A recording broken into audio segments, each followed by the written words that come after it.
Rapaz, eu fico irritado quando eu vejo no YouTube e no LinkedIn a galera fazendo vídeo de não sei quantos minutos para explicar catálogo de serviços. Como se fosse uma coisa impressionante. Não, aqui ó, você vai aprender como fazer um catálogo de serviços. E é uma coisa tão besta, velho. Só que se torna complicada pelo método que o GLPI demonstra isso para quem vai fazer esse catálogo. Basicamente, para você fazer um catálogo de serviços funcional, você precisa desses quatro elementos aqui: a categoria ITIL, a categoria do catálogo de serviços, os formulários que vão estar dentro dessas categorias do catálogo de serviço e os campos que vão existir em cada formulário. Repare que aqui eu estou no catálogo de serviços nativo, é uma instalação limpa do GLPI que eu fiz aqui só para mostrar. E observe que não é mostrado nada, aquele botão, tudo bonitinho, não existe nada disso. Por quê? Porque a gente não tem tudo o que é necessário para poder fazer funcionar. Então vou abrir aqui em cada aba uma coisa e vou explicar para vocês. Vou abrir aqui as categorias IT e as categorias do catálogo. Então vamos colocar aqui na ordem. Categoria IT, digamos que a gente quer fazer acessos. Vou adicionar a primeira categoria e vou adicionar a segunda, reset de senha de rede. E vai ser filha de acessos. Ok. Criei duas categorias IT, uma dentro da outra. Beleza, a primeira etapa já foi aqui. Vamos para a segunda etapa, categoria do catálogo. Então eu vou criar apenas uma pasta chamada acessos. Ela não é filha de ninguém porque é o primeiro item do catálogo. E aqui eu posso escolher qual que seja o ícone. Tanto faz isso aí, fica a critério de vocês.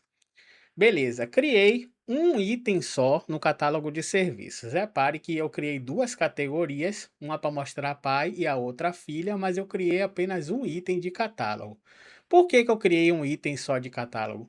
Porque dentro dele já vai vir um formulário de reset de senhas. Então a gente vem para formulário e aqui a gente bota reset de senha de rede. Porra, aí fica difícil também. É porque o microfone tá aqui na frente, eu tô me acostumando ainda com o microfone aqui. Eu não sei nem se tá mostrando na gravação. Beleza, reset de senha de rede, vou salvar. Isso aqui é um formulário que está sem nada e sem nenhuma correlação. Então você precisa relacionar esse formulário com essa categoria do catálogo de serviços. Então você vem aqui em catálogo de serviços, acessos.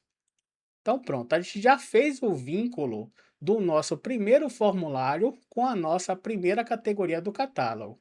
Então observe que se a gente for lá em catálogo de serviços aonde não tinha nada, já apareceu acessos, reset de senha, mas está sem nada dentro, porque aí a gente tem que passar para o último item. Já fizemos esses três, passamos para os campos dos formulários. Então a gente vai vir aqui em formulário, a gente vai vir aqui em cima em formulário também, né, foi mal. E aqui a gente vai botar, por exemplo, sabe o seu usuário? Ok, a gente vai fazer uma pergunta e aí eu já vou aproveitar para explicar condicional nisso. Sabe seu usuário? E aí a gente tem aqui embaixo o tipo desse campo. Como o primeiro é o título, a gente pode deixar padrão, mas aqui em diante, do segundo campo em diante, a gente tem que escolher qual o tipo do campo. Resposta curta para pequenos textos, resposta longa para grandes textos com formatação e etc. E entre outras opções aqui. A que a gente vai usar aqui nesse caso é botão de seleção. Então vou botar aqui a opção sim e a opção não. Beleza? Então, o nome do formulário, reset de senha de rede, e vai vir uma pergunta. Sabe o seu usuário de rede? Poderia ser qualquer outra pergunta, tá? Você pode escolher se é obrigatório ou não o campo. Eu estou botando como obrigatório, obviamente. Então pronto, já salvei aqui o segundo campo. Se a gente vier aqui no catálogo, deixa eu puxar ele para cá. Repare que já apareceu a primeira pergunta, o título do formulário e a pergunta, que a pessoa pode escolher apenas uma opção nesse tipo de pergunta aqui. Tem outros tipos que a pessoa pode selecionar mais de uma, tá? Então vamos adicionar um terceiro campo, e esse terceiro campo, ele só vai aparecer se a pessoa souber o usuário. Então, digite seu usuário de rede. Letras minúsculas, junto e sem ponto. Isso aqui eu estou colocando um exemplo, mas eu poderia colocar isso aqui no placeholder, por exemplo, e não no título, no título desse campo. Então aqui é para o cara digitar o usuário de rede dele. Uma resposta curta, ela se adequa. Beleza, a gente já tem um campo. Só que esse campo eu quero que ele só mostre lá. Eu vou salvar aqui para vocês verem. Se a gente vier aqui, repare que ele já está mostrando para digitar o usuário. Eu vou até tirar essa maluquice aqui. Tem que ficar ligado no tempo, já tem 5 minutos já. Então, digite seu usuário de rede. Só que ele já está mostrando por padrão e eu não quero isso, eu quero uma condicional nele. Então, vou botar esse cara aqui para ficar configuração de visibilidade. Ele só vai ser visível se sabe seu usuário de rede, ou seja, esse campo aqui ele vai ser visível se o campo sabe seu usuário de rede for igual a sim. Ou seja, já criei a condição aqui. Então, beleza. Vamos salvar e vamos testar agora. Repare que não aparece mais. Por que não aparece? Porque ele tem que esperar a resposta do usuário na pergunta de cima. Eu terminei de criar uma condição de campo dentro do formulário do catálogo. Se o cara responder não, não tem nenhuma condição para não, que a gente não configurou ainda. Mas se o cara responder sim, aí já aparece para ele digitar o usuário de rede dele. Beleza, essa parte aqui já foi. Agora a gente precisa criar um campo para aparecer se o cara responder não. Então vamos adicionar um novo campo. Descreva seus dados para consultar seu usuário de rede. Eu estou colocando um exemplo aqui dessas perguntas, mas não necessariamente precisa ser isso. Tenham em mente apenas o conhecimento. Ignorem minha imagem aqui feia, todo zoado. É só o conhecimento que importa. Então, ele vai ser um campo obrigatório. Descreva seus dados para consultar seu usuário de rede e resetar sua senha. É claro que esse texto grande já não me agrada. Não fica legal textos grandes no formulário. O ideal é que vocês pensem em textos pequenos, tá? Então, eu vou colocar uma condição aqui. Ele vai ser visível se.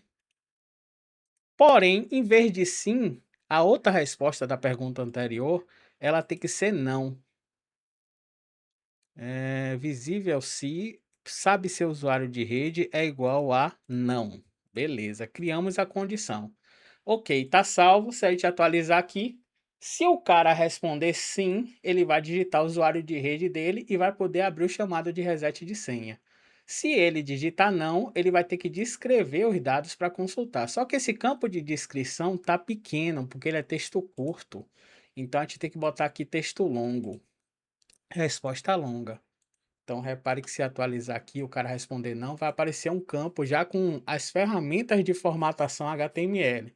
Assim, o cara pode explicar a situação dele. É claro que num formulário de reset de rede, o ideal é que a gente tenha um e-mail, um telefone, então a gente pode adicionar esses campos aqui tranquilamente. Entenda que esse botão aqui de adicionar questão, você pode adicionar qualquer um desses tipos de campos. E tem inúmeros, tem lista suspensa, você pode ir adicionando opções aqui. Cada vez que você adicionar vai ser uma opção nova. Tem perguntas, tem caixa de seleção, checkbox, tem botões de seleção, tem itens do GLPI, você pode apontar para itens do GLPI aqui. Então são inúmeras possibilidades que você tem, tá? Deixa eu excluir isso aqui e salvar. Então já temos aqui o nosso primeiro formulário, mas a lógica de formulários e catálogos de serviços é essa para todos, tá? Então se a gente voltar aqui, a gente já tem, repare que é como se fosse cada categoria do catálogo equivale a um botão de menu ou uma pasta, dependendo da sua concepção. Isso aqui pode ser uma pasta ou um botão de menu. Dentro dessa pasta tem o quê? Tem o nome do formulário, que é reset de usuário de rede. Então, cada formulário a gente pode colocar dentro de cada catálogo de serviços. E cada catálogo de serviços a gente pode colocar vários formulários dentro. Ainda tem condição de, por exemplo, você colocar catálogo dentro de catálogo. Isso pode acontecer, você pode ter múltiplos botões aqui para ir acessando subdivisões até chegar no formulário. O ideal é que tenha 2 camadas só, então a primeira camada é o catálogo de serviços, a segunda já vem o formulário, porque a ideia de formulário é que o cara não tenha trabalho. Então o cara digitou aqui adriano.marinho, enviar, acabou, gerou o ticket. Então se a gente vier aqui em chamado, a gente vai ver que o cara preencheu foi colocado aqui. Nesse caso a gente colocou só 2 perguntas, poderia ser 1000 aqui, tanto faz. Não importa quantas perguntas você precise para resolver cada questão da sua central de serviços. Catálogo de serviços não é nada de bicho de 7 cabeças como o povo fica falando aí não. Tem gente que cobra para dar palestra disso aqui. Eu fico impressionado como as pessoas pagam pra ver essas besteira, velho. Mas enfim, tá aí o vídeo aí pra vocês. Valeu aí.